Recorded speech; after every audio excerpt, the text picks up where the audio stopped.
Estábamos en farmacodinámica, ¿sí? ¿Se acuerdan? Bueno, ahí lo dice, ¿no? Que estudiaba los efectos bioquímicos, celulares y fisiológicos de los fármacos y sus mecanismos de acción.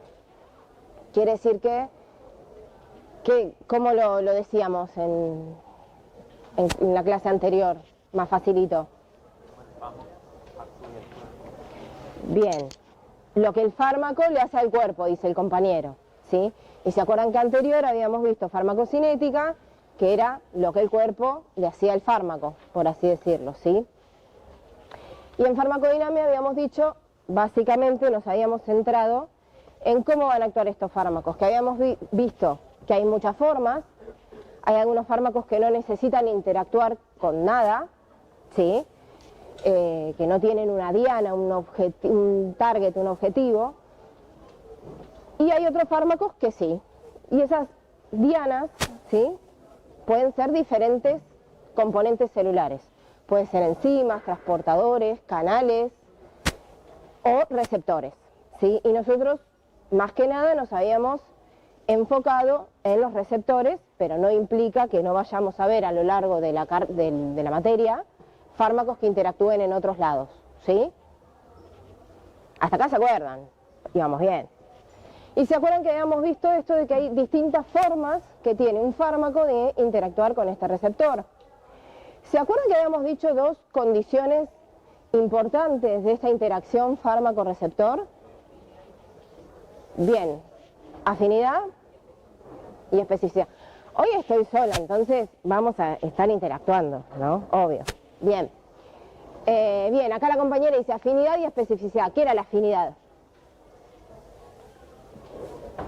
Más o menos. La capacidad de unión del fármaco a su receptor o Bien, la capacidad de unión, la fuerza de unión, o sea, la fuerza con la que va a interactuar este fármaco con el receptor, ¿sí? Que se acuerdan que tenía que ver con las uniones que se fuesen a formar, que hay uniones más fuertes y uniones más débiles, uniones químicas hablamos, ¿no? Bien, ¿y la especificidad?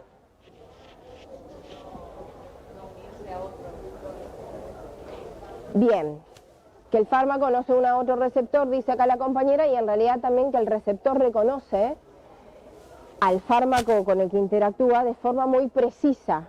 De hecho tenemos, o puede haber en el cuerpo un montón de moléculas similares a ese fármaco con las cuales no interactúe.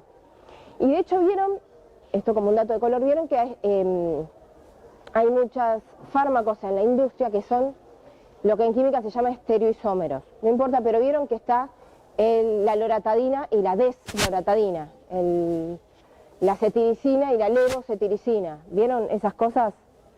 Bueno, es la misma molécula, nada más que, o sea, todas las moléculas están como en las dos formas. ¿Ahí se ve mejor? ¿Y no se me van a dormir? Josh. Tampoco nada. Bien, son formas muy parecidas, nada más que en un lado, digamos, la molécula está orientada para un lado, para la derecha, y en el otro para la izquierda, hablando a grandes rasgos en química. Y con ese pequeño cambio, o sea, es los mismos átomos puestos de la misma manera, ya el receptor los puede diferenciar, y por ahí no tienen ni siquiera el mismo efecto, ¿sí? Pero bueno, habíamos dicho que con estas interacciones que tienen afinidad y especificidad, hay distintas formas de interactuar. Podemos tener agonistas, ¿se acuerdan que quiénes eran?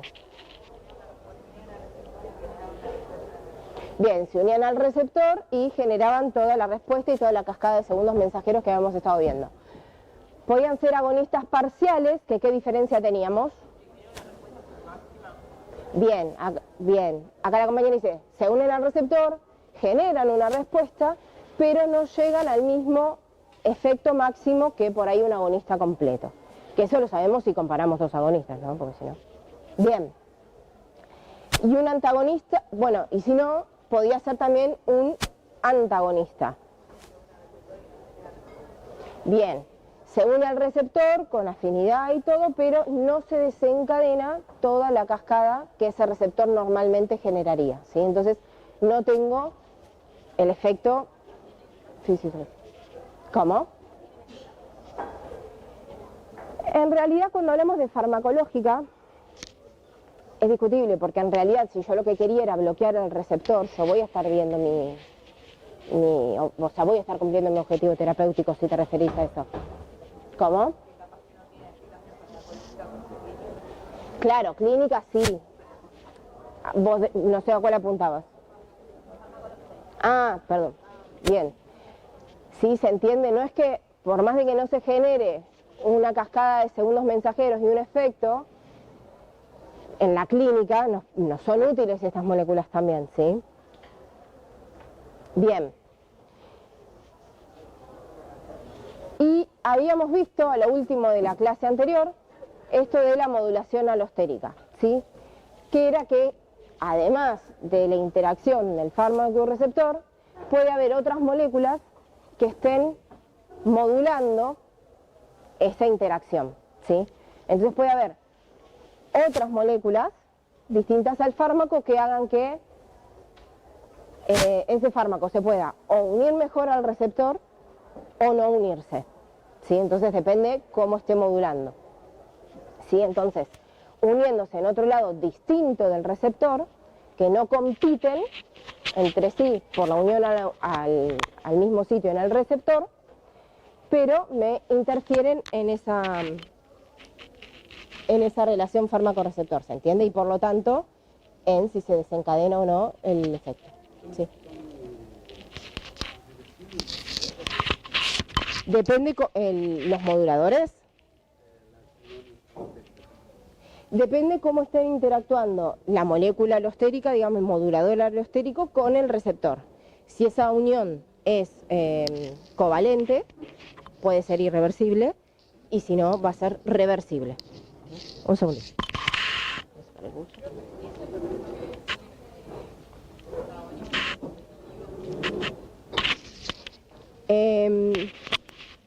No necesariamente es un antagonismo.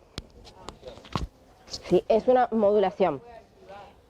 Puede activar también, claro. El antagonismo no competitivo sí tiene sentido en esto de la no competencia, ¿sí? El antagonismo competitivo, ¿se acuerdan que era aquel que se une al receptor? El antagonista se une al receptor en el mismo sitio que el agonista, entonces cuando el agonista va, ese receptor ya está ocupado por algo que no desencadena efecto, entonces no se puede unir el agonista, entonces tengo menos efecto del que tendría en ausencia de antagonista.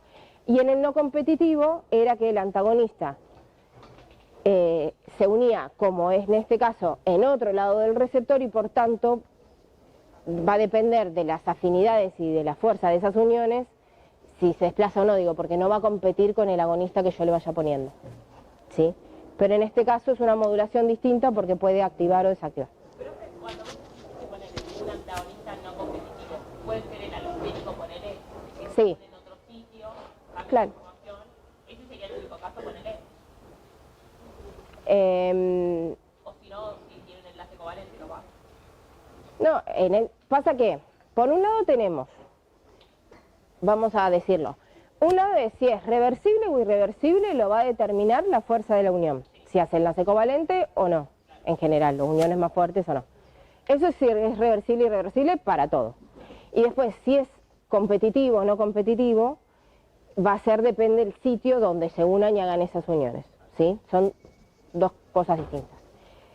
Bien, entonces hasta acá habíamos hablado de receptores, pero hoy vamos a sumar algunos conceptos más, ¿sí? Unos poquitos. A estos receptores también se puede ir dando en el individuo distintas situaciones. Hay receptores o hay, digamos, fármacos que ocasionan un aumento de la respuesta celular ante la acción de ese fármaco, del ligando, ¿sí?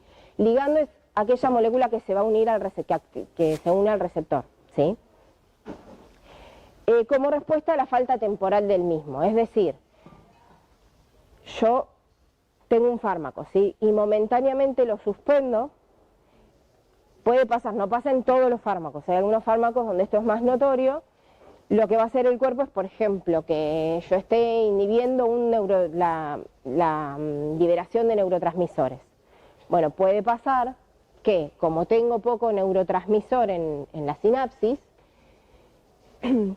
la neurona postsináptica genere más receptores para ese neurotransmisor para que los pocos que estén puedan actuar, por ejemplo, ¿sí? Entonces, yo, cuando tenga un nivel de neurotransmisor normal, voy a tener un aumento de la respuesta, porque cuando me faltó ese ligando, la célula intentó compensarlo, aumentando o la cantidad de receptores expuestos o la cantidad de segundos mensajeros en la célula, ¿sí? Entonces, cuando yo restablezco la cantidad de ligando, puedo tener más respuesta celular. Si aumento la capacidad celular, ¿cómo? Podría decirse que te lo puede ocasionar, entiendo cómo va, no lo llamamos así porque efecto rebote lo llamamos en otras cosas, pero tiene ese sentido. Bien. Exacto.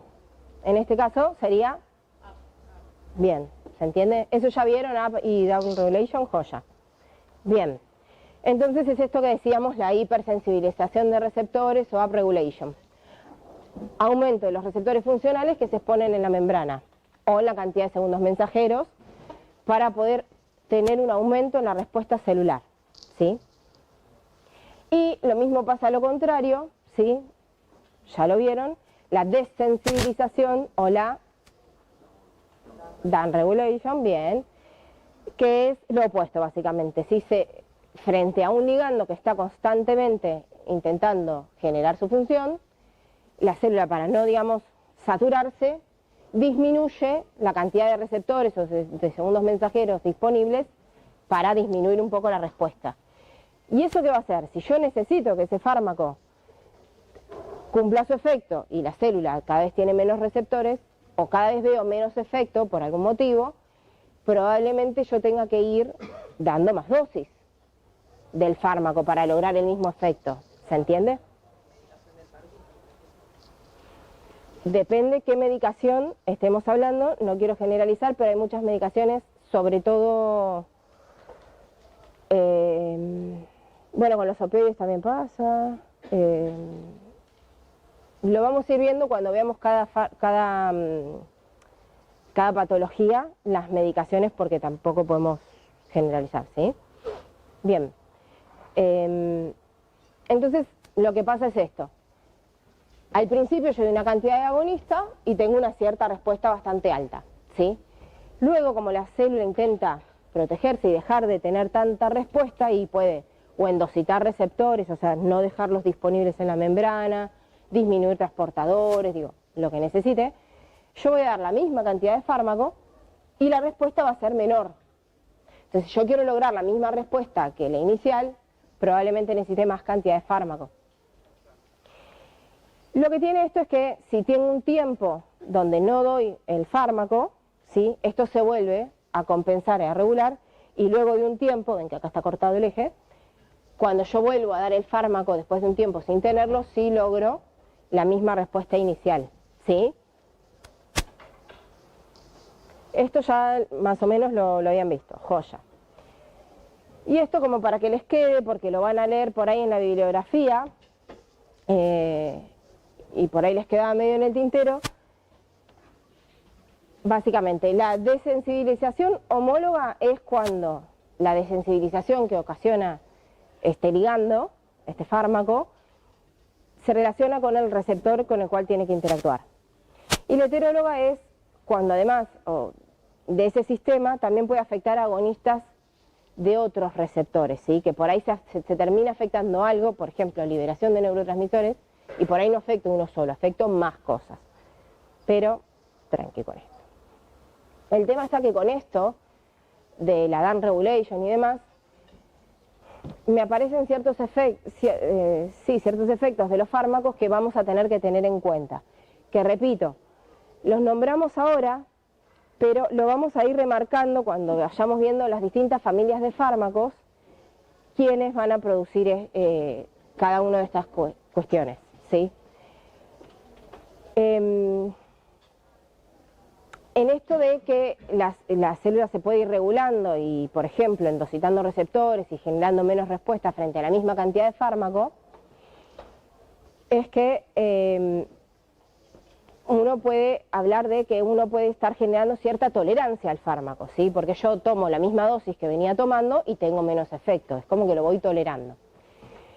Cuando esta tolerancia, por así decirlo, cuando esta desensibilización es rápida, si es al principio, es aguda, la llamamos taquifilaxia. ¿Esto sí también lo habían visto?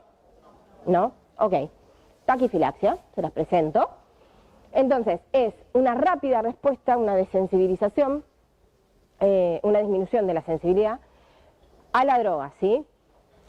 Y esto es por estar expuesto a dosis sucesivas en intervalos regulares, ¿no? Entonces yo empiezo tomando, no sé, 10 miligramos cada 8 y rápidamente, en cuestión de días, veo que esa misma dosis no me logra el mismo efecto, ¿sí?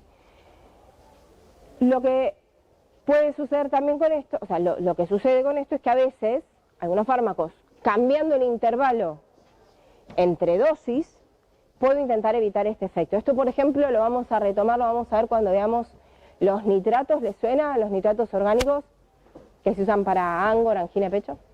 Bien, tienen esto. Entonces, a veces una de las recomendaciones que vamos a hacer es, lo vamos a ver igual con cada fármaco en particular, pero una estrategia sería cambiar el intervalo de dosis. Claro, tolerancia, acostumbramiento, down regulation, taquifilaxia. Taquifilaxia porque hablamos en lo agudo. Cuando es algo que se sucede más en el tiempo, ahí sí le decimos tolerancia, en tiempos más largos, ¿no? Entonces esto ya es en el curso de más días, se observa lo mismo, una disminución en la respuesta gradual. Ven que acá tienen, por ejemplo, uno sigue dando siempre la misma dosis y la respuesta va siendo cada vez menor. Esto, más que nada, hay que tener en cuenta las drogas que lo producen, justamente para ir acomodando los esquemas terapéuticos, ¿sí? Porque, por ejemplo, que yo estoy dando algo para el dolor y le sigo dando siempre lo mismo, el paciente va a tener dolor en algún momento. Sí, por eso a veces vieron que en la morfina normalmente el paciente va requiriendo más. Bueno. Y bueno, esto es un poco lo que veníamos charlando, ¿no? El aumento de la dosis puede restituir el efecto inicial, por eso muchos fármacos vamos aumentando las dosis de a poco, pero también eso me va generando cada vez mayor tolerancia. Y también tengo que tener en cuenta que no me genere mayores efectos adversos, porque yo tampoco puedo decir, bueno, subo la dosis de forma infinita, ¿sí?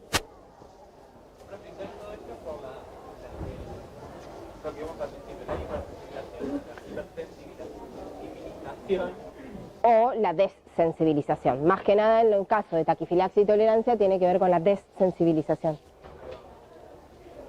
¿Tienen sillas, chicos? ¿Sí? Si no, acá hay una, pero no tiene para apoyar. Ah, ya atrás hay. Atrás hay sillas, ¿eh? Bien. Tiene que ver con eso. Entonces, lo que digo es, el día de mañana tenemos que tener en cuenta estas cosas para los esquemas terapéuticos, y esto viene de la interacción fármaco-receptor y de cómo la célula se comporta frente a eso.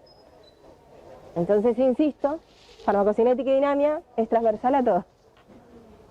Bien. Y otros conceptos que por ahí no es netamente interacción fármaco-receptor, pero que ya que hablamos de taquifilaxia, tolerancia o acostumbramiento y demás, los vamos a nombrar, es el tema de la dependencia. ¿Vieron algo de la dependencia? ¿Saben? Psicoadicciones, bueno, justamente, ¿sí? Probablemente cuando vieron psicoadicciones lo vieron de forma más profunda.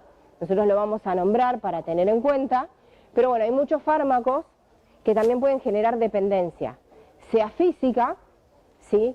Donde el organismo es como que se adapta a estar todo el tiempo con ese fármaco, con ese ligando, con esa droga, que necesita siempre una cierta presencia de ese fármaco como para funcionar normalmente. Si yo se lo saco, el paciente siente que no puede funcionar normalmente.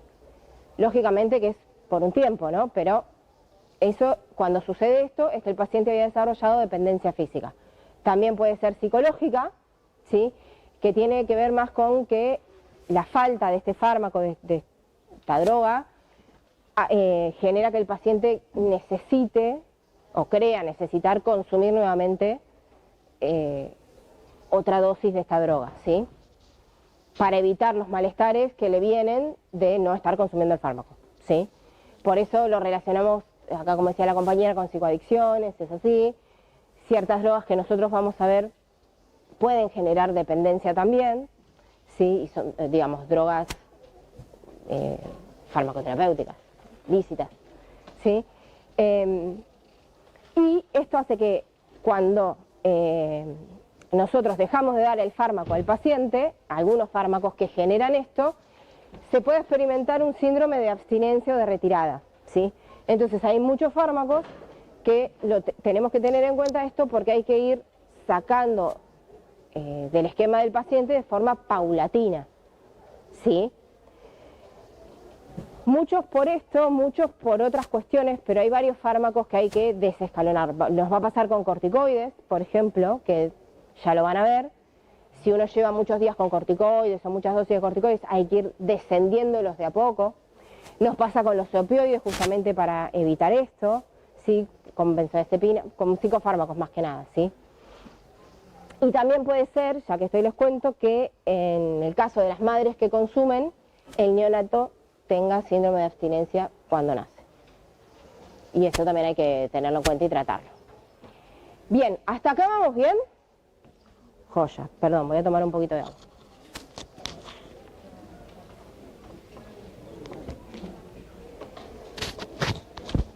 Ahí va. Bueno, y se acuerdan que en la clase pasada con Emi habían visto cómo funcionaba, digamos, el tema del músculo estriado y del músculo liso. ¿Se acuerdan? Ok. Nos había quedado entonces el músculo cardíaco, ¿sí? ¿Se acuerdan que con Emi habíamos visto en los bronquios más que nada la cascada del beta 2 y del M3, ¿sí? En el músculo liso, y la acetilcolina en los nicotínicos musculares, ¿no? En el músculo estriado. ¿Se acuerdan de eso? Bien, nosotros ahora vamos a ver el músculo cardíaco. ¿Cómo funciona el músculo cardíaco? Vamos a ver primero si funcionan estos cositos. Bien. Para que, digamos, el corazón contraiga, ¿qué es lo que primero tiene que pasar? ¿Cómo? Potencial de acción. Bien. Ok. Bien. Joya. Entonces, lo que primero tenemos que tener es un potencial de acción. ¿Sí? Entonces,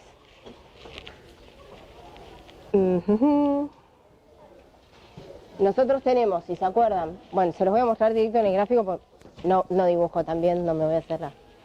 ¿Sí? ¿Se acuerdan de esto del potencial de acción? Este es el potencial de la membrana, ¿sí? Entonces, la membrana estaba en reposo, claro, con un potencial negativo, y lo que sucede es que va a llegar sodio, se van a abrir los canales de sodio cuando llegue el impulso, se va a producir la entrada de sodio, y eso va a hacer que aumente el potencial de la membrana, ¿sí? ¿Se acuerdan?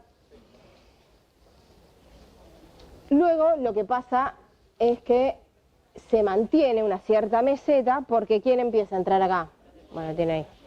El calcio, ¿sí? Entra el sodio, esto provoca ciertos cambios que van a permitir la entrada de calcio, esto va a mantener un poco el potencial, hasta que después vuelve a entrar el potasio y se vuelve el potencial de membrana al reposo, ¿sí? Entonces, esto es lo que llega, el impulso que llega al corazón. Ahora, ¿qué nos va a suceder con todo eso?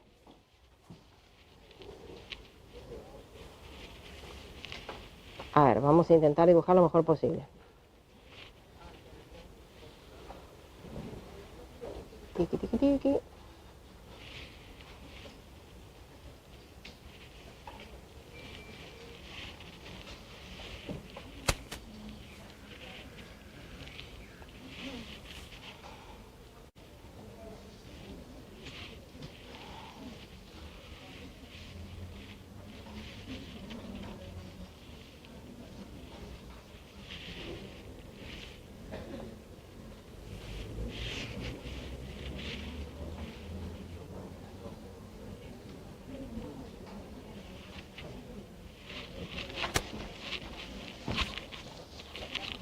¿Se ve ahí lo que dibujo? Más o menos.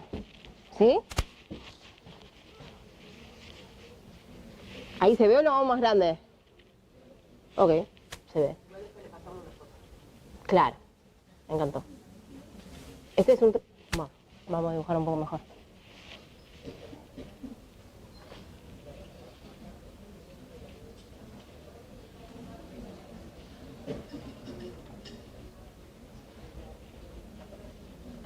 Ahí va.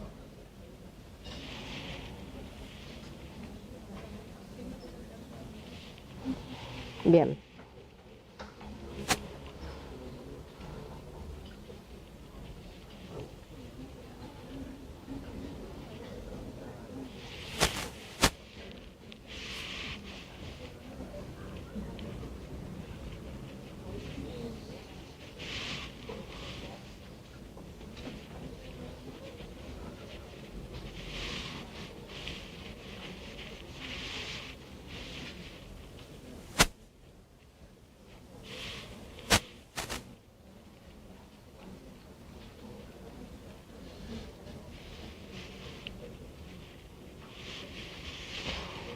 Bien, entonces dijimos que teníamos la membrana, sí, que tiene negativo adentro y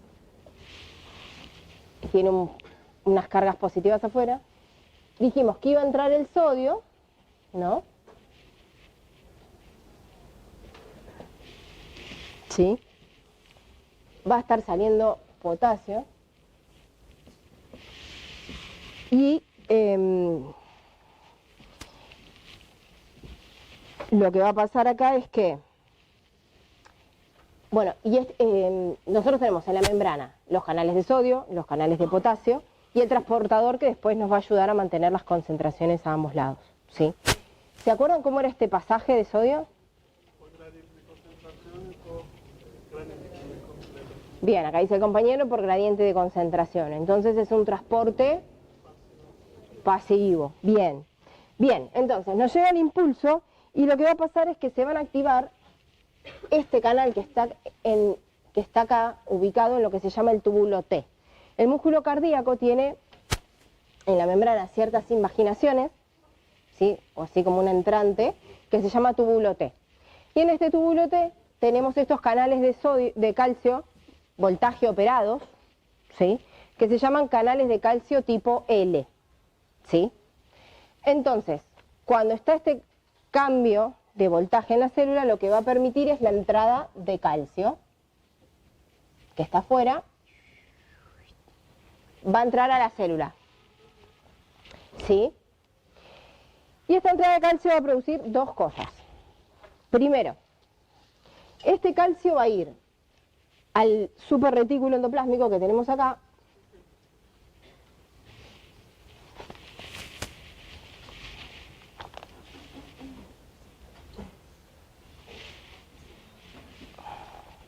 este es el retículo sarcoplásmico o endoplásmico, sí, por si no lo reconocen, le pongo nombre.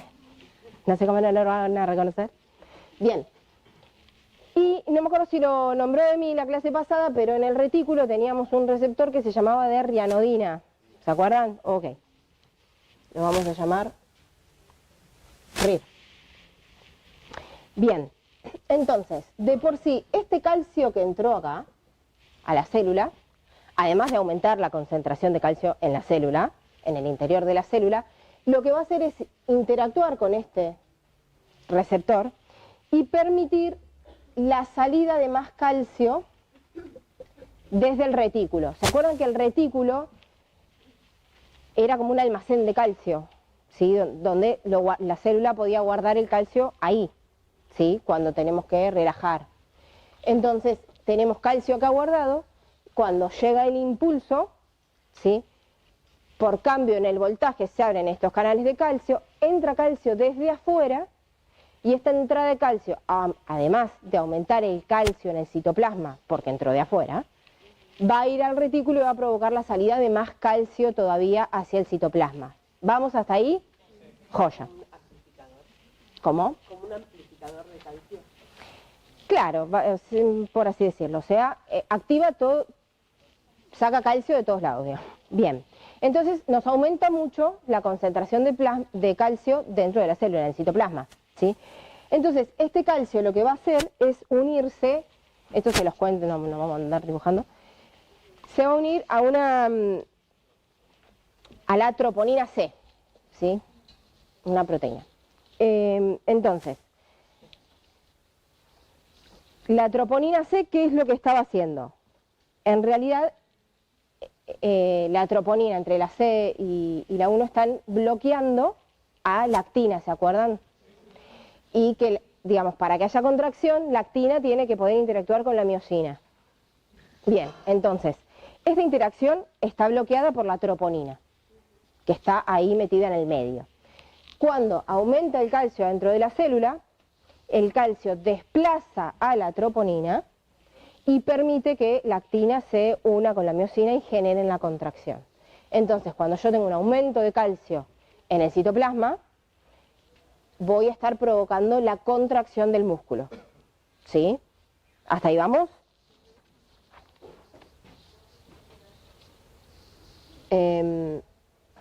Vamos a poner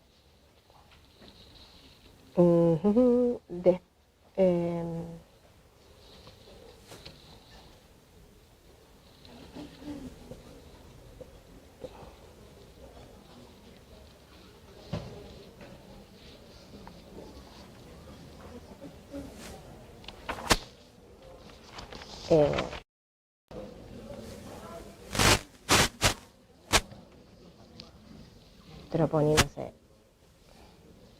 Entonces, vamos a poner el calcio corre a la troponina C, entonces miosina y actina se unen, entonces hay contracción. ¿Sí? Así nos queda bien escrito por lo menos, ¿sí? ¿Hasta ahí se entendió? Bien. Tenemos estos canales de calcio que se llaman los canales de calcio tipo L.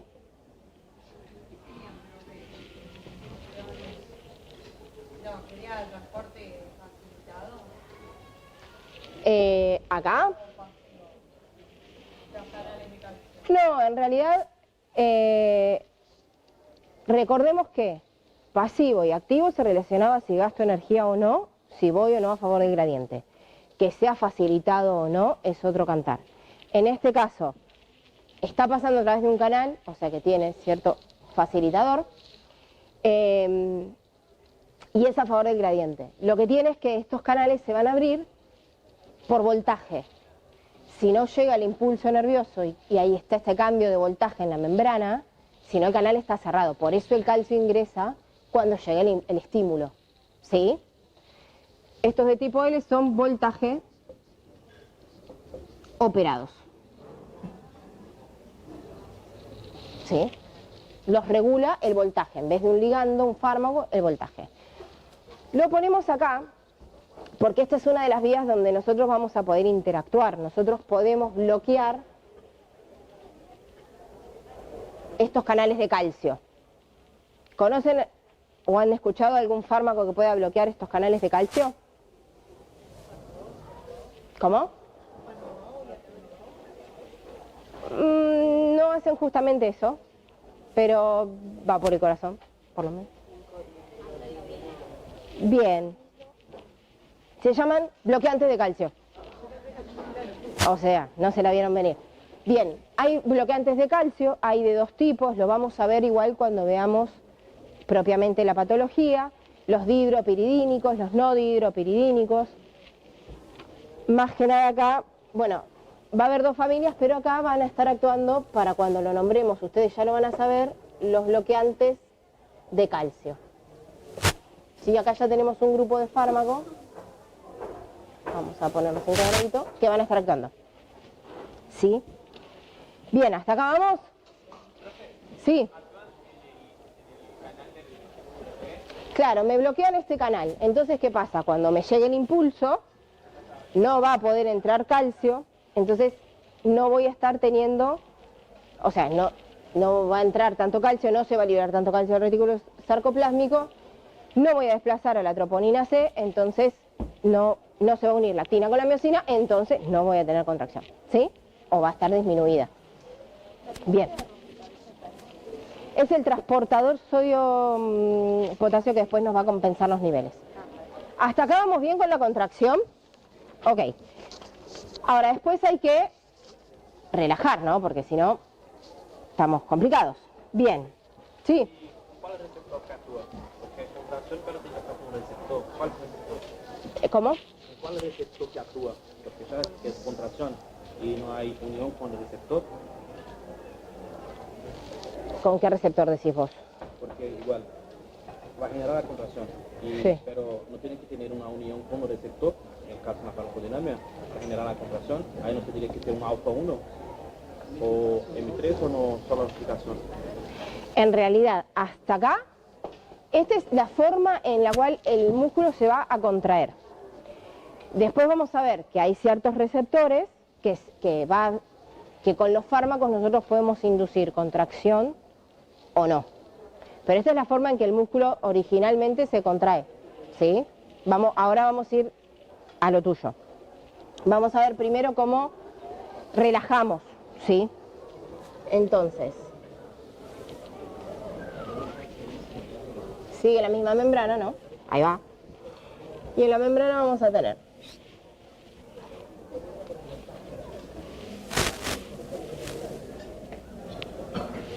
esta se llama, es ATPasa. Vamos a tener un transportador donde también saque calcio.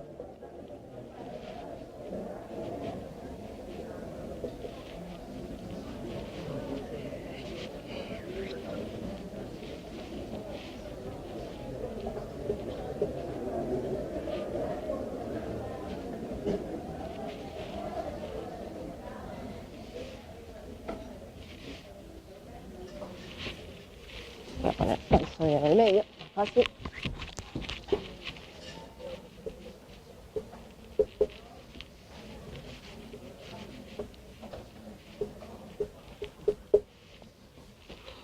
Y acá en el retículo, medio lejos me quedo el retículo,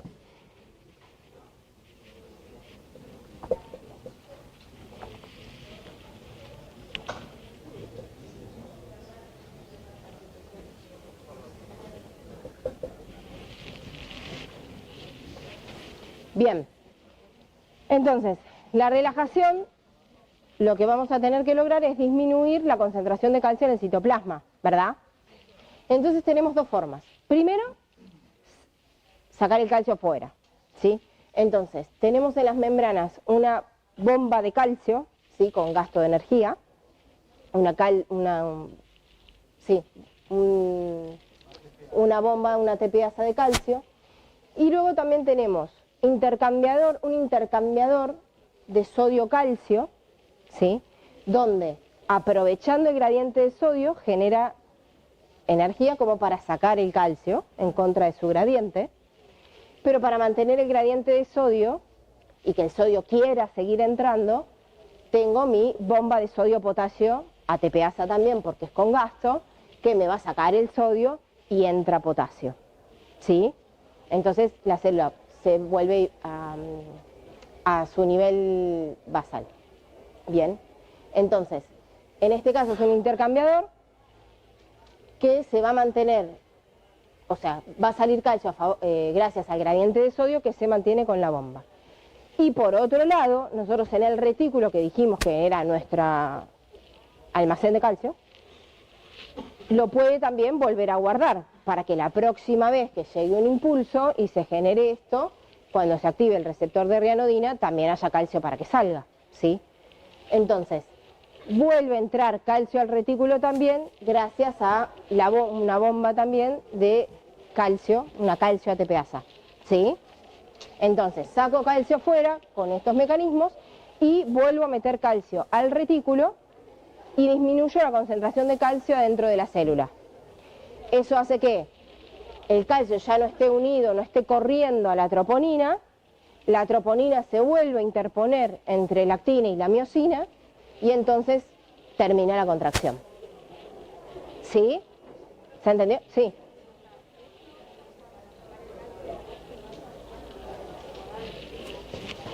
Claro, nosotros si tenemos calcio en el citoplasma, tenemos contracción, porque estoy corriendo la troponina y entonces actina y miosina se están juntando. Para yo terminar esa contracción, o digamos, generar relajación, tengo que sacar el calcio del citoplasma. Punto número 1, lo saco para afuera. Si antes me había entrado de afuera, lo puedo volver a sacar para afuera. Que lo saco con todo esto. Punto número 2, lo vuelvo a guardar al retículo con la calcio ATPasa. Entonces con eso ya disminuyo mi calcio intracelular, no estoy corriendo a la troponina, entonces ya la actina y la miosina no pueden interactuar y no tengo contracción. ¿Sí? Claro, cada vez que, o sea, el músculo cardíaco se va contrayendo, lo que pasa en las células musculares es esto. ¿Bien?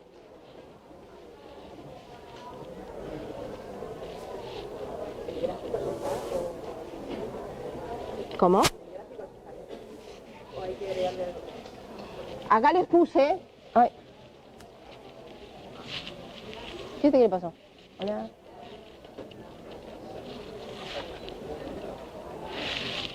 Acá tienen un dibujito más lindo, pero yo quería hacerlo en el pizarrón para que nos vayamos entendiendo.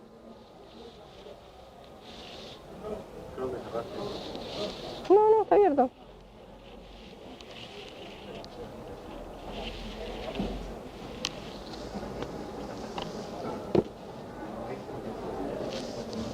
Ah, está más lento que yo esto. Ahí va. Genera suspenso. Bien, sí. Esa bomba que se hace de ¿es la misma que la fosfolamban? No. La fosfolamban, ¿se acuerda que estaba en otro lado que ahora lo vamos a nombrar cuando veamos los receptores? Bien, esto que les dejé acá es lo mismo que esto, versión dibujito lindo, ¿sí? Pero es lo mismo, entra el calcio, sale calcio del retículo, el calcio corre a la troponina, tenemos contracción. Y cuando saco el calcio luego de la célula, que tenemos ahí el intercambiador sodio-calcio, la bomba de sodio-potasio ATPasa, o lo vuelvo a guardar al retículo, tengo la relajación. ¿Sí? Le pueden, si quieren, sacar aquello un poco más lindo. Me corro. ¿Hay muchos retículos en una misma fibra? O sea, en una misma célula. Sí, voy a ver.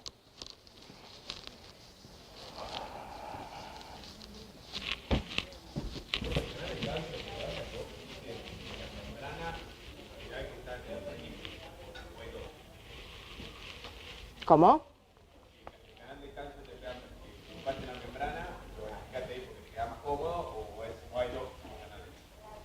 ¿Este canal? No, el otro. El de abajo. ¿En el retículo esta? Ese es el que... Esta es una bomba de calcio que saca calcio también. En la membrana, lo saca fuera. Y además en el retículo para meterlo dentro del retículo. Bien. ¿Hasta ahí vamos? Bien. Hasta ahí se contrajo el músculo. No, tranquilo. Tenemos hasta las 9:30, ¿no? Con qué poca seguridad me lo dicen. De 8 a 9:30, ¿no? Ok. Bien, entonces, en el corazón tenemos también receptores. ¿Sí? ¿Saben qué receptores, esto lo dijo Emi, estaban en el corazón? Alfa 1 y beta 1. Bueno, arranquemos entonces con los alfa 1. El borrador, porque si no me voy con la mano negra.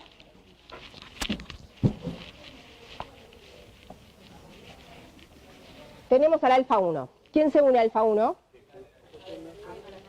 Adrenalina, noradrenalina, vamos a ver que existen otras drogas, el isoproterenol, alguna cosa así. ¿Y a qué proteína está unido alfa 1? GQ. perfecto, acá tenemos una... Vamos a poner el alfa 1 más o menos acá y acá tenemos a GQ. Bien, ¿se acuerdan cuál era la cascada que generaba GQ? Bien, fosfolipasa C. Entonces, GQ me activaba la fosfolipasa C que rompía lípidos.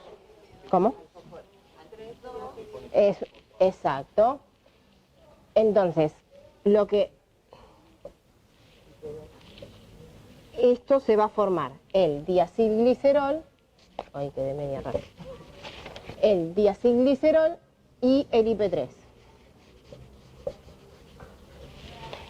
Bien, hasta acá, ¿se acuerdan? Bien. Este diacilglicerol me va a activar a una proteína quinasa C. ¿Sí? ¿Qué hacían las quinasas? ¿Se acuerdan? Fosforilan. Entonces, activamos a la proteína quinasa C, que se va a ir a fosforilar a canales de calcio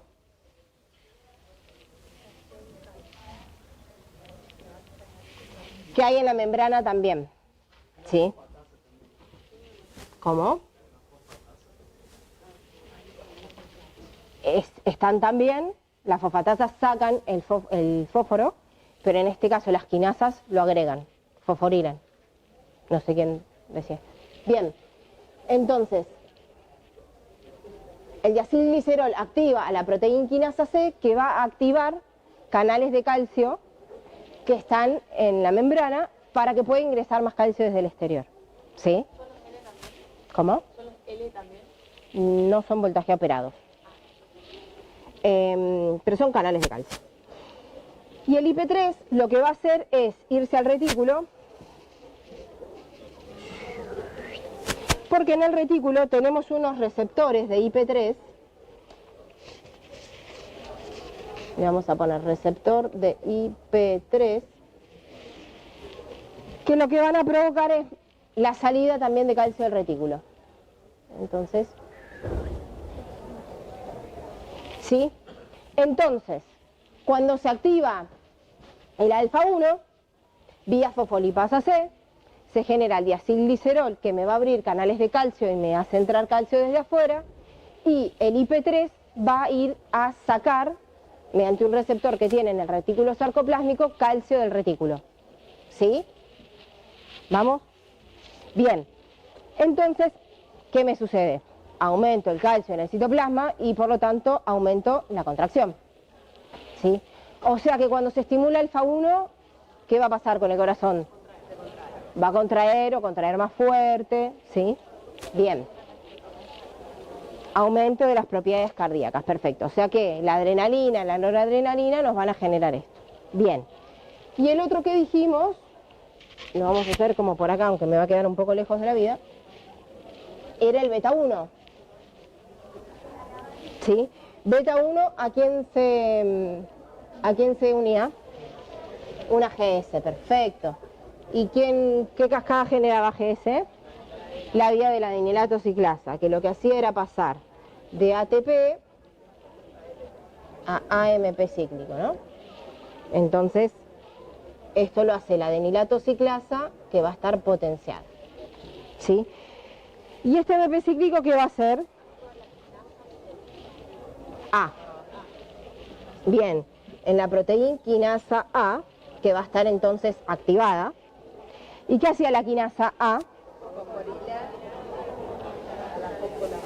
Bien, yo voy a dibujar otro retículo acá para no irnos hasta allá, ¿no?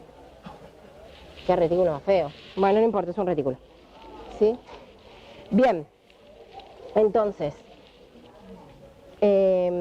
teníamos el receptor del RIR, que ya lo vimos. Y el de calcio que producía entrada de calcio. Bien, lo que sucede, esto es una calcio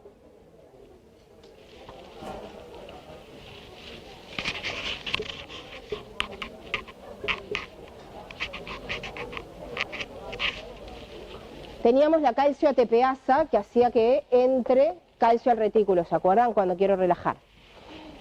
esa calcio ATPasa puede estar inhibida por otra molécula que se llama fosfolamban. Se las anoto. Sí. Entonces, en el retículo teníamos la calcio ATPasa que metía calcio de vuelta al retículo, ¿se acuerdan? En la relajación. Bien.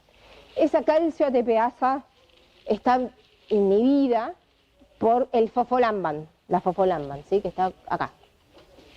¿Sí? Fosfolamban se llama.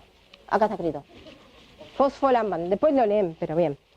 Entonces, la fosfolamban está inhibiendo la ATPasa de este retículo. Cuando se fosforila, porque la proteína quinasa A lo que va a hacer es ir a fosforilar a la fosfolamban, o sea que si se fosforila me queda acá, fosforilada, lo que hace es que la fosfolamban deja de inhibir a la ATPasa. Entonces, ¿qué va a pasar? Entra calcio, pero tengo más calcio acá en el retículo. Ahora, lo que sucede es que, si bien estoy guardando calcio y uno pensaría que esto me lleva a relajación, en realidad lo que va a pasar es que al próximo impulso yo tenga más calcio en el retículo guardado para generar una contracción mayor, ¿sí? Porque fíjense en lo que me pasó con beta 1 o alfa 1, por ejemplo yo di adrenalina, entró calcio y ahora más calcio va a ser guardado en el retículo en vez de irse. Entonces en el impulso siguiente o en la contracción siguiente tengo más calcio en el retículo que va a salir más y voy a estar generando más contracción en la siguiente, ¿sí? O sea que yo lo que voy a terminar viendo es un aumento en las propiedades cardíacas, ¿se entiende? Porque voy a tener más calcio disponible luego en el citoplasma, ¿sí? ¿Hasta ahí va? O sea, tendrían que actuar siempre simultáneamente los beta 1 y los alfa 1 para generar eso. No, va a haber drogas que son agonistas alfa o beta, pero indistintamente vos das un agonista beta o activás los beta 1 y como tengo más, voy a terminar con más calcio guardado en el retículo, por lo tanto contracciones mayores, ¿sí? Nos quedamos con eso. Entonces, en definitiva, dar agonistas beta es para tener mayores contracciones, o antagonistas. Los agonistas beta 1 actuarían más sobre el inotropismo que sobre la frecuencia cardíaca. Claro, porque la frecuencia es más que nada de las células del nodo. Sí. Pero, bien, sí. Aún si a través de las actividades de las 10 Ujú. tú tienes una introducción del caos hacia el retículo, lo que me generaría una relajación en ese momento, después una despolarización y va a aumentar la contracción. Claro, porque otra cosa que hace la proteína quinasa A, ¿dónde me quedó? Me quedo como por allá. Bueno, dibujamos otro acá. Es a los canales de calcio que teníamos, que este es el mismo que este, ¿no? Nada más que me quedó lejos. Es también fosforilar estos canales, ¿sí?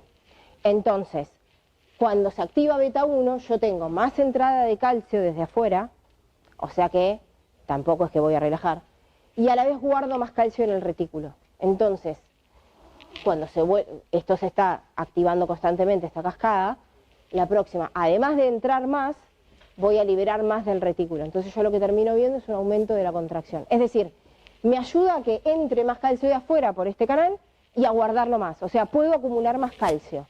Entonces voy a tener más calcio disponible para las futuras contracciones. ¿Se entendió? Profe, ¿pero esto va a pasar apenas vos dejes el beta-bloqueante o en un comienzo se va a disminuir como la...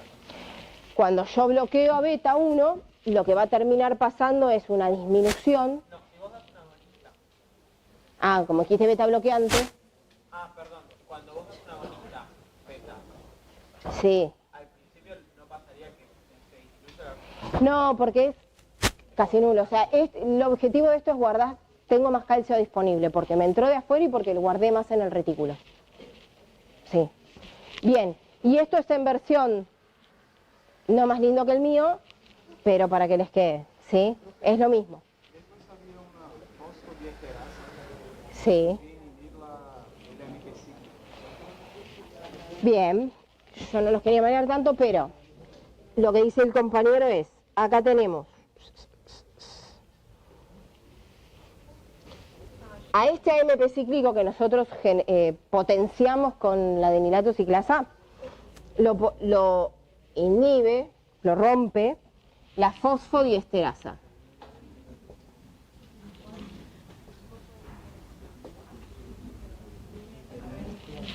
¿Sí? Y esta fosfodiesterasa lo que tiene es que también puede ser inhibida. ¿Sí?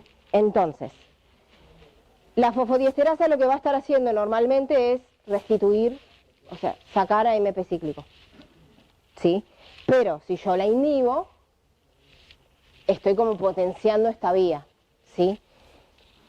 ¿Saben quién puede inhibir a la fosfodiesterasa? Muy bien. El café, el mate, básicamente todos estamos inhibiendo nuestra fosfodiesterasa. Ok. Las santinas o metilsantinas, todo esto, y el sildenafil, perfecto. Silde y santinas. Entonces, terminamos potenciando esta vía, no actuando sobre la adenilato ciclasa, pero sí actuando sobre el que degrada la AMP cíclico. Entonces, en vez de generar más, disminuyo su pérdida. ¿Sí? Sí.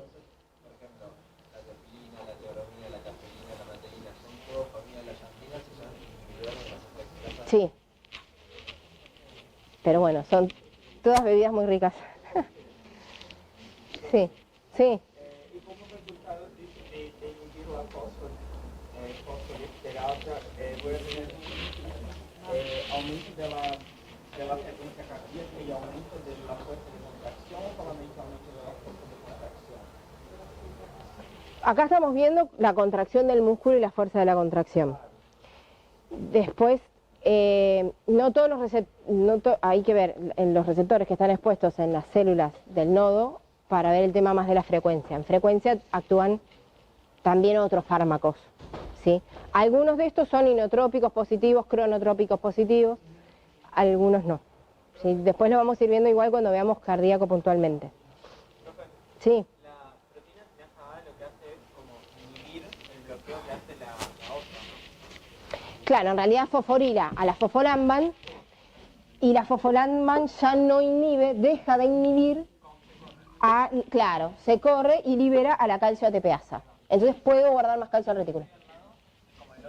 El RIR era el otro que era este que se había activado acá. Yo para que no perdamos de vista que es el mismo retículo con todas sus cositas. Bien. La inhibición de la fosfodiesterasa inhibe Te deja más AMP cíclico. No, la inhibición de la fosfodiesterasa lo que te hace es dejar más cantidad de AMP cíclico, por lo tanto, claro, va a estar potenciada la proteína quinasa A. ¿Cómo? La fosfodiesterasa está normalmente porque es parte de la regulación del sistema. Cuando el cuerpo genera AMP cíclico, en algún momento también lo tiene que degradar. preguntaba si cuando activa la fosfodiesterasa inhibe el AMP cíclico, disminuye la activación de la proteína quinasa A, ¿cierto? Claro. Y ahí es consecuencia del fosfolamban y la... O sea, si la fosfodiesterasa está inhibida, no degrada el AMP cíclico, entonces el AMP cíclico activa la proteína quinasa A, que fosforila el fosfolamban, que se corre y deja que entre calcio al retículo. Si la fosfodiesterasa no está inhibida, no tome café, que no va a pasar nunca, si no está inhibida puede ir degradando el AMP cíclico, entonces voy a tener menos proteína quinasa A activa, entonces va a estar entrando menos calcio desde afuera y a la vez voy a estar guardando menos calcio. ¿sí? La proteína quinasa A lo activa, pero la proteína quinasa A está fosforilando si tengo más cantidad de AMP cíclico.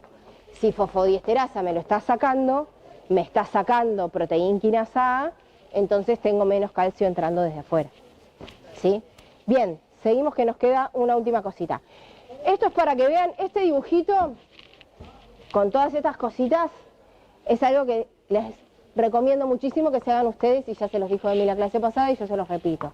Este lo hizo Manu, cuando estudió Manu, este lo hice yo, cuando estudié yo, y eso que estudié otra carrera, pero para que vean, todos terminamos haciendo dibujitos de esto.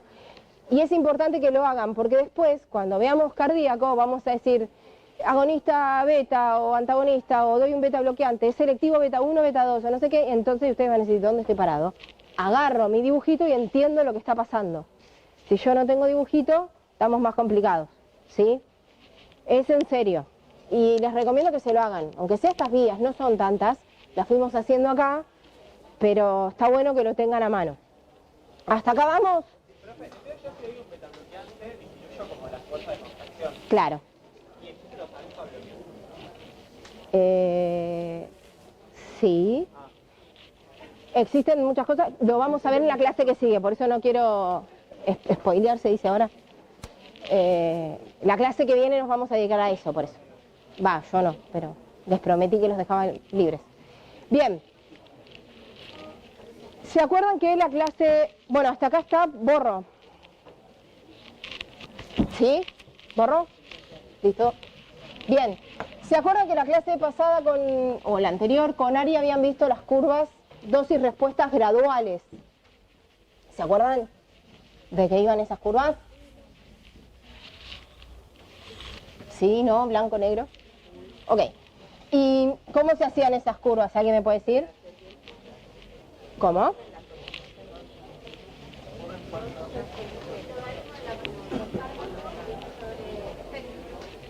Bien, yo iba dando distintas dosis, o sea, logrando distintas concentraciones plasmáticas de un fármaco en un individuo y iba viendo qué efecto tenía, ¿no? Bien, entonces yo tenía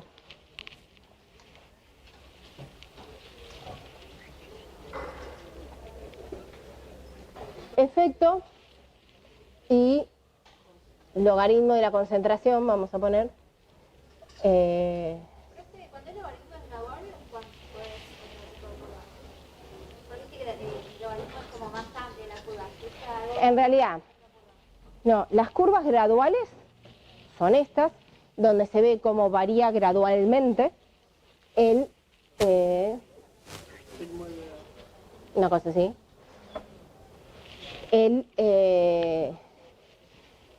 Cómo varía el efecto que sucede con una dosis. Si yo uso escala logarítmica o no, es otro tema. O sea, siguen siendo curvas graduales, pero lo que me pasaba cuando no usaba escala logarítmica en este eje era que me quedaba esta hipérbole, que además me quedaba como algo muy difícil de representar en poco espacio, ¿se acuerdan? Bien. Entonces yo iba dando más concentración de fármaco, o iba obteniendo, y iba viendo más efectos, ¿sí? Hasta que llegaba a un efecto máximo. Bien, estas eran las curvas graduales, que yo voy viendo cómo gradualmente va variando el efecto, y se hacen en un individuo, o en un modelo, por decirlo, ¿sí? Pero en una unidad, ¿sí? Bien, ahora, también existen, después, ¿qué sucede? No todos los individuos nos comportamos iguales, ¿sí? O no todos metabolizamos igualmente, no todos tenemos el mismo hígado, ¿sí? Y demás. Por eso hay gente que se toma una pastilla de algo y le hace todo el efecto del universo, y hay gente que se toma lo mismo, un ibuprofeno, no sé, 400, y dice, esto no me hizo nada. Puede haber variabilidades entre nosotros. Entonces también están lo que se llaman las curvas cuantales, que lo que van a ver es cómo es el efecto, pero no en un individuo o en un modelo, sino en una población, ¿sí? Y de ahí van a salir varios datos también. Entonces, Lo que intenta estudiar la farmacodinámica poblacional o farmacocinética poblacional es eso, la respuesta del fármaco, pero en poblaciones. En este caso, vamos nosotros a hablar de poblaciones humanas, pero bueno, podría no serlo, ¿sí?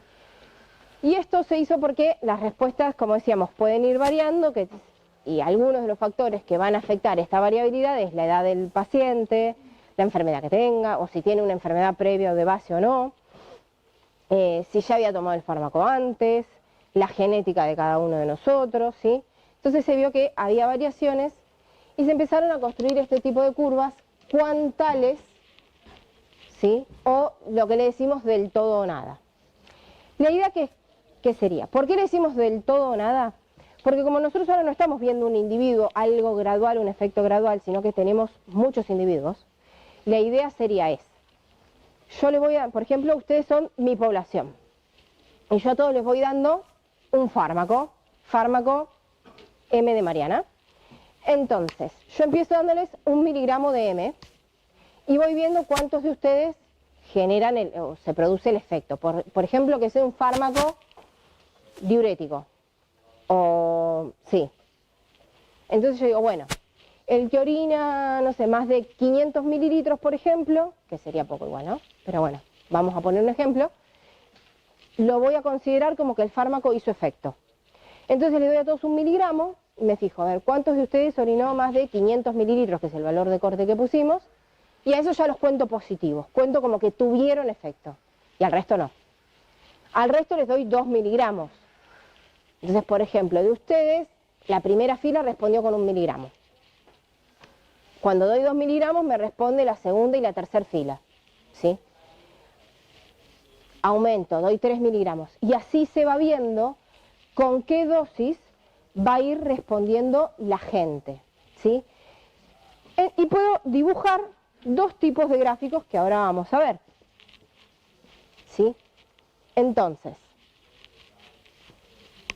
si yo tengo esto, ¿no? En este caso, no importa qué efecto hace el fármaco, pero lo que se hace es ir viendo la dosis de fármaco que yo doy, cuántos individuos me van respondiendo, como decíamos recién, la primera fila, la segunda, la tercera y la cuarta, y así. Entonces yo voy anotando, ¿sí? También es cierto que va a llegar un momento donde ya todo el mundo respondió y ya no tengo más gente, ¿sí? Entonces, este tipo de curvas nos van a dar un gráfico medio como que así. A dosis bajitas, los más sensibles, por así decirlo, por ahí pueden ir respondiendo. Cuando yo voy dando más dosis, va a ir respondiendo la mayor parte de la población, y después ya voy a tener el que era como más difícil de que responda por alguna cuestión, y después ya me respondió todo el mundo y vuelve a cero. Por eso tiene esta forma de campana, y este tipo de gráficas le decimos campana de Gauss, ¿sí? Pero tiene este efecto así por eso, porque primero van a responder solo los más sensibles, no, porque son dosis bajitas, luego el medio y luego los que eran como más difícil de responder, ¿sí? Bien, ahora, yo lo que puedo decir es agregar una cosita más, decir, bueno, yo ahora lo que quiero es ir viendo cuánta gente me va respondiendo con la dosis que yo doy. Porque, por ejemplo, cuando yo doy 0,8 miligramos, me van a responder los que no habían respondido hasta ahora, pero también si yo doy 0,8 me van a responder los que ya respondieron a 0,7 y los que ya respondieron a 0,6 y 0,5, ¿no? En el ejemplo que decíamos recién, si yo doy 3 miligramos, ya me había respondido la primera fila, la segunda, la tercera y la cuarta, ¿sí? Entonces, lo que también se hace es calcular la frecuencia, digamos, acumulada, el número de individuos totales que responde a esa dosis. Entonces, yo doy medio miligramo, me responden 2 personas. Cuando yo doy 0,6 miligramos, me responden 6 más. Pero en total voy 8 que me respondieron, ¿se entiende? Cuando yo doy 0,7, me responden 12 personas.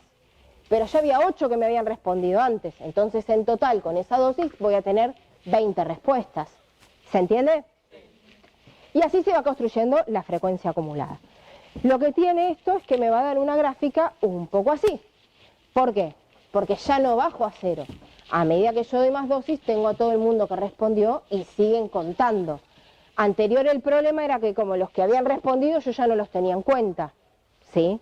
En la curva anterior. Entonces había una parte donde ya no tenía gente para responder y volvía a cero. Estas gráficas no vuelven a cero porque si yo sigo aumentando la dosis de fármaco, evidentemente tengo 100% de la respuesta, la cantidad de gente que tenía en el estudio va a estar respondiendo, ¿sí? Llegó al 100% de respuesta. ¿Se entiende? Esta es la de frecuencia acumulada. En realidad estas son las dos son curvas cuantales que se llaman del todo nada por esto. ¿Por qué?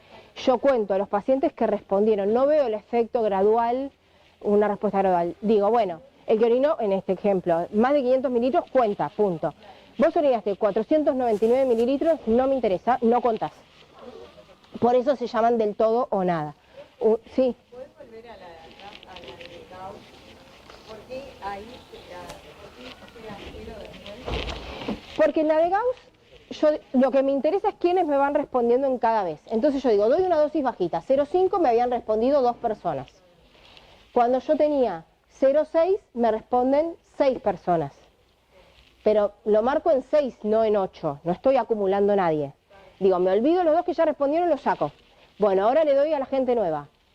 Le doy esta otra dosis, me responden 6, anoto 6. Después vengo acá, los saco, ya tengo como 8 personas afuera. Al resto le doy más dosis, me responden tantos, me responden acá.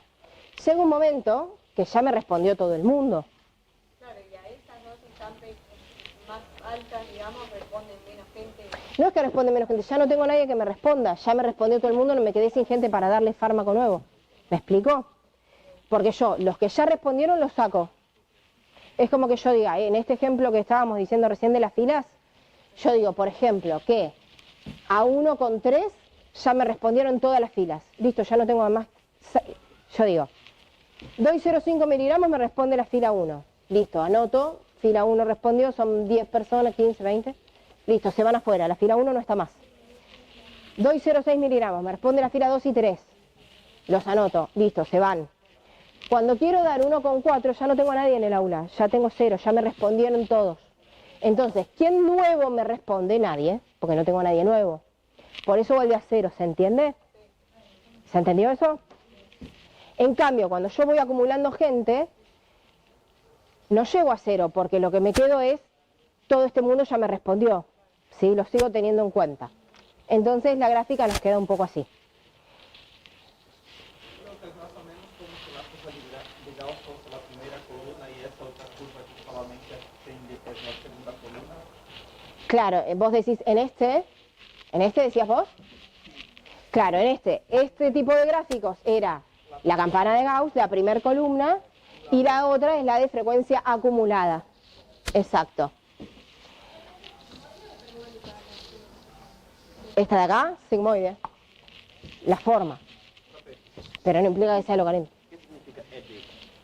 Ahora vamos a eso. El punto es que de cualquiera de estas dos curvas podemos calcular algunas cuestiones. Lo vamos a ver en esta que es más fácil. ¿Sí? Entonces, nosotros construimos esta curva como veíamos recién, ¿verdad? Yo tengo los individuos que me van respondiendo y la dosis del fármaco que yo voy dando, ¿sí? Entonces, yo puedo ir sacando de estas curvas distintos datos. Por ejemplo, que yo me pregunte, ¿a qué dosis me responde la mitad de la población? Eso se llama dosis efectiva 50. ¿En qué dosis tuvo efecto? En la mitad de la población, ¿sí? Entonces, si yo vengo acá, me fijo, si yo tenía hasta 100 personas, por ejemplo, 50 personas, bueno, no quedó como muy, se me corrió un poco el gráfico, pero pongámosle que están acá, y yo puedo decir que a esta dosis de acá, la mitad de la gente va a tener una respuesta, va a tener el efecto que yo quiero, ¿verdad? Puedo ir viendo eso. ¿Se entiende? Bien. Ahora, yo puedo hacer estas curvas pensando en el efecto que yo busco, en el efecto terapéutico, o puedo hacer estas curvas dando distintas dosis de fármacos, mirando o viendo qué le pasa a los efectos adversos, a los efectos tóxicos. O inclusive, pero eso se hace en preclínico en animales, dosis letales. Porque ¿cómo sé yo cuál es la dosis letal del paracetamol? Porque alguien la hizo así. Esperemos en ratitas. O en algún otro animal, pobre ratita, pero bueno. ¿Sí? Esto, ponele, cuando se estudia el fármaco, el militar, como saber a cuánto vamos a estar, pero eso tiene que combinar con las farmacocinéticas, como para ver si la dosis... Claro, todo está combinado con... Exacto. Yo primero hago lo anterior, me fijo a qué dosis tengo efectos y demás, y de ahí luego veo en las poblaciones qué es lo que sucede. Ya más o menos acá tenés una orientación de qué dosis tenés que usar, ¿no? Pero, esto que decíamos, por ahí yo doy 10 miligramos y me responden solo ustedes, por ahí yo ya dando 20 miligramos me responde casi todo el aula. Entonces, porque vos el día de mañana, vos largás un fármaco, pirulito 20 miligramos, y va a estar en esa dosis. Sí, pero las personas que te responden antes, o sea, con menos dosis, ¿también tienen más chances de tener más efectos adversos? ¿O todos tenemos como el mismo...? Depende, podría pasar, lo que pasa es que la industria que va no te inventa, no te arma el blister, entonces, es decir, vos lo vas a comercializar, por decirlo, y se va a prescribir y vas a empezar con una dosis que la mayoría de la población responda. Después, por eso también hay gente que empieza con pirulito 20 miligramos y por ahí dice, no me hizo nada, y tenés que aumentar un poquito. Y a otras personas por ahí te dicen, no, la verdad que me revolteó, qué sé yo, y bajás un poquito.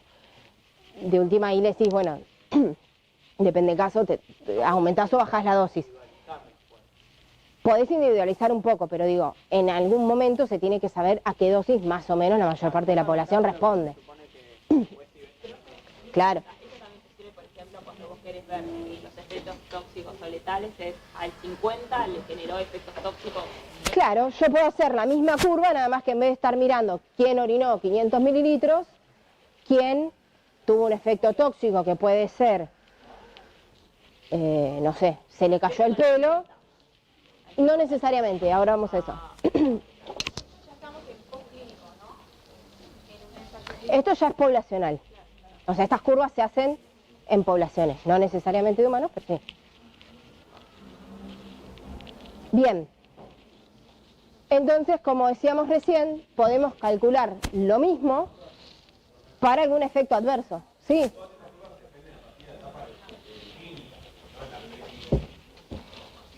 Es poblacional. Vos podés... Claro. Se supone también igual, vos podés hacer en una población de ratitas, por ejemplo, para ir teniendo una idea de qué pasa, y con esto también sacar la dosis que luego vas a probar. Entonces ahí podría ser, o sea, preclínico. Depende en qué momento, depende bien qué estés haciendo, pero sí, si yo estoy hablando de que estoy viendo el efecto en poblaciones humanas y demás, podría estar dentro ya en la parte clínica. Sí, nosotros acá, por ejemplo, viendo, en este caso, o sea, lo que quiero decir es, ¿se podrían hacer preclínicas también? Sí. Ahora acá tenemos poblaciones humanas que vamos probando, que es lo que se hace, por eso se hacen ensayos con muchos pacientes, es la parte clínica. ¿Mm? Bien. Esto es un poco lo que decíamos recién, de que puedo estar viendo otros efectos que no sean el que yo busco. Por ejemplo, que un fármaco, ¿vieron esos que te dicen, tenga cuidado al manejar o no conduzca maquinaria pesada, porque puede tener problemas? Bueno, por ejemplo, que te dé sueño, que te dé hipnosis, que... Bueno, eso puede ser un efecto adverso. Entonces, también lo puedo estar mirando. O muerte directamente, y ahí en vez de dosis efectiva se habla de dosis letal. Ahí, por ejemplo, no era clínico, chico. Bien. ¿Es 99 dosis letal? ¿Cuál? ¿Es de 99 qué? La dosis efectiva 99, porque acá dijimos la 50. La dosis a la cual me respondió el 50% de la población. Podría haber mirado la 20 o podría haber mirado, por ejemplo, la 99. Sí. El riesgo ahí sería que si yo doy una dosis para lograr llegar a más personas, ahí puede entrar en una dosis de efecto tóxico. Exacto, te puede pasar, te puede pasar. A una persona y al 50. En este caso, por ejemplo, igual ahora la vamos a ver, esta curva es de efectos adversos y esta es de muerte. A dosis más bajas empiezo a tener efectos adversos y a dosis un poco más altas puedo estar teniendo muertes. Ven, esto es lo que les digo, nadie prueba muertes en una etapa clínica, o sea, ¿sí? Pero supongamos, se podría ver. Entonces acá lo que este fármaco estaría pasando es que cuando ya el 99% de la gente tuvo hipnosis, que es el efecto adverso, por ejemplo, o podría ser el buscado, el 1% de la gente no está más, ¿sí? En este caso, como se chocan, cuando yo tengo, por ejemplo, que la hipnosis sea el efecto que yo busco, acá lo que me está queriendo decir es que cuando el 99% de la gente tuvo el efecto que yo quería, por ejemplo, que yo busco la hipnosis, pero el 1% en este caso fue letal, podríamos haber puesto que hubiese sido algún otro efecto adverso, ¿sí? El punto es que de este tipo de curvas puedo ir sacando distintos índices, ¿sí? Uno de ellos es el índice terapéutico, que lo que hace es intentar reflejar cuán selectivo es el medicamento para producir el efecto buscado o producir efectos adversos. Relaciona la dosis tóxica, digamos, pensando en efectos adversos, ¿sí? La dosis tóxica que me causa toxicidad o efecto adverso en el 50% de la gente, lo relaciona con la dosis efectiva en el 50% de la gente, ¿sí? Ahora, ¿les parece útil este índice? ¿Sí? ¿No? ¿Por qué no? Bien, porque yo acá lo que estoy diciendo es, o sea, estoy relacionando la dosis que la mitad de la gente va a tener efecto y que la mitad de la gente va a tener un efecto tóxico. Entonces, no es que no sea útil, pero yo preferiría un fármaco que el 99% de la gente tenga el efecto que yo busco y a lo sumo el 1% de la gente tenga un efecto tóxico, ¿sí? Va a depender un poco todo, pero digo, en principio intentamos tener una dosis a la cual la mayor cantidad de gente responda, tenga el efecto que buscamos, con la menor cantidad de gente posible teniendo el efecto tóxico, ¿sí? Entonces este, por ejemplo, es el índice terapéutico 99, que relaciona la dosis a la cual el 99% de la gente respondió con el efecto buscado y el 1% con el efecto tóxico, ¿sí? Lo que nos va a hacer este índice terapéutico, ya no nos queda mucho, es lo que decíamos, relacionar un poco o sea, el efecto clínico y las toxicidades. Entonces, si yo digo un fármaco, por ejemplo, que tiene un índice terapéutico de 2, significa, este por ejemplo es el índice terapéutico 99. Dijimos que es la dosis tóxica, para no hablar de letalidad, en el 1% sobre la dosis efectiva en el 99%. Siempre lo tóxico arriba. Si esto me dio 2, quiere decir que este número era el doble de este, ¿verdad? Entonces acá, por ejemplo, es tóxico 200 miligramos y 100 miligramos era una dosis efectiva para el 99% de la gente. Entonces, esto, cuanto mayor es el número del índice terapéutico, más seguro, mejor es el fármaco. ¿Por qué? Porque fíjense que ¿esto qué me quiere decir? Que con 100 miligramos, por ejemplo, tengo eficacia en el 99% de la población, y para yo tener toxicidad en el 1% de la población tengo que dar 200 miligramos, o sea, tengo que dar el doble de lo que el 99% de la gente ya le hizo efecto para recién tener un tóxico. ¿Se entiende? Claro, eso por ejemplo me dio 2. Si el índice terapéutico hubiese sido 3, sería el triple, o sea, la dosis tóxica sería el triple que la dosis. ¿Y eso cómo se interpreta? Con el da 2, ya que cuanto mayor es el índice terapéutico, más seguro es el fármaco. ¿Por qué? Por esto. En este caso, por ejemplo, si me da 2, pongo números enteros para que sea más fácil. Es la dosis tóxica, para tener toxicidad en el 1%, tengo que dar el doble que la dosis a la cual el 99% de la gente ya me respondió. ¿Sí? Entonces, está bastante bien. para tener efectos adversos,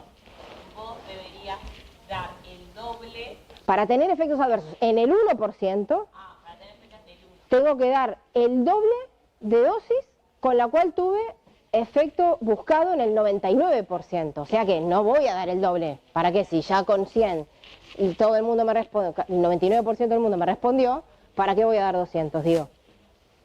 Y cuanto más alto sea este número, mejor. ¿Sí? Si me da 1, ¿qué significaría? Que la dosis tóxica 1 y la dosis efectiva 99 es la misma. Que quiere decir que a esa dosis yo voy a estar viendo 99% de la población con el efecto que busco, pero voy a estar teniendo el 1% de toxicidad. Y si me da menos de 1, que... Sí, bueno, igual tóxicos son 2, pero claro, es menos seguro el fármaco. Nunca voy a usar un fármaco con un índice terapéutico menor a 1. Costo-beneficio a veces sí, perfecto. Depende de la enfermedad y también depende de qué efecto adverso estemos viendo. Si estábamos mirando letalidad, pues no. Pero si estábamos mirando, por ejemplo, que mi efecto adverso es náuseas y es un quimioterápico que me va a ayudar a pelear una leucemia, pero que todo el mundo tenga náuseas, que de hecho es lo que pasa, y yo tengo mi efecto clínico, ¿sí? Caída de pelo, y bueno, ¿sí? Cada efecto adverso que yo mire va a tener su dosis, ¿sí? Por ejemplo, yo miro un quimioterápico, puedo hacer esta curva para caída de pelo, esta misma curva, o sea, la curva poblacional para náuseas y vómitos, la curva para... Cada efecto adverso tendrá su curva, ¿sí? Y ahí veremos cuánto esas curvas se chocan con con el efecto buscado, ¿sí? Pero esto va a depender un poco de lo que estemos viendo, si me sirve o no.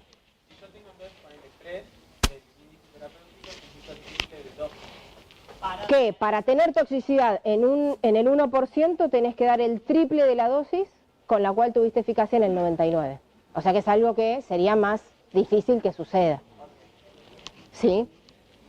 ¿Se entiende? Cuanto mayor es el índice terapéutico, menor va a ser el riesgo que podría tener y mayor la tranquilidad también con la cual podemos ir aumentando la dosis de aquel paciente que no me respondió en un principio. Y en el 1, ¿cómo determinabas que era lo mismo?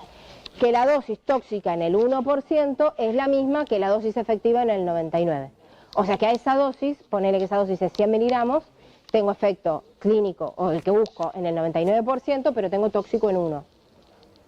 ¿Sí? Y de acá se desprende también otro concepto, que es como otra forma de ver esto que estamos diciendo, que es el margen de seguridad del fármaco.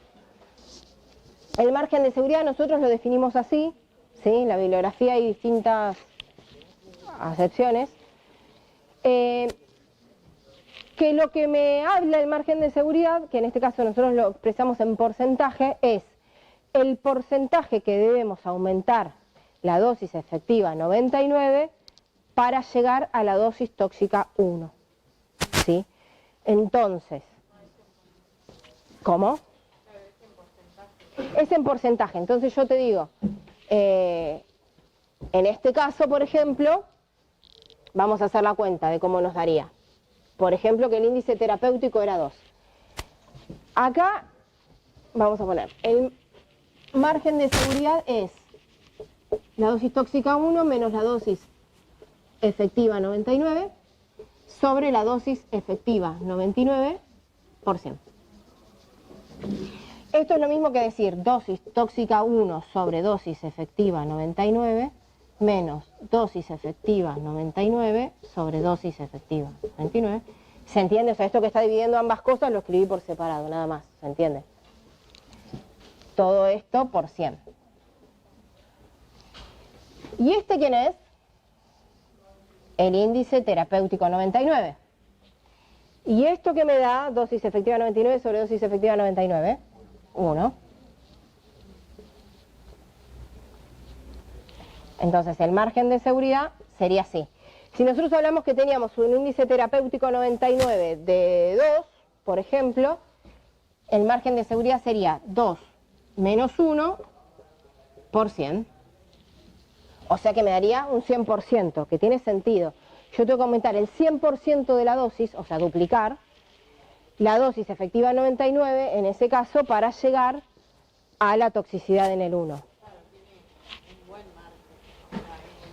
Tengo que duplicar o decir tengo que aumentar el 100% de la dosis. Sí, bueno, buenísimo más o menos, porque también me equivoqué, me tomé 2 pastillas en vez de 1, sagrado. Hay que ver. Pero con el entonces, si el índice de la dosis es 1, esta cuenta ni la hago. No, ya sabes que a esa dosis tenés el 99% de efectividad y el 1 de toxicidad. Sí, esto es lo que decíamos recién. ¿Se entendió? ¿Alguna duda? No entiendo por qué hiciste todo. Ay, ¿cuál es la anterior? ¿Esto? Simplemente para que esto no les parezca algo raro. Pero es lo mismo. Es la misma cuenta que la anterior, o sea, el margen de seguridad lo van a ver en los libros así. Esto es, si esto está dividiendo ambas cosas, lo puedo escribir por separado.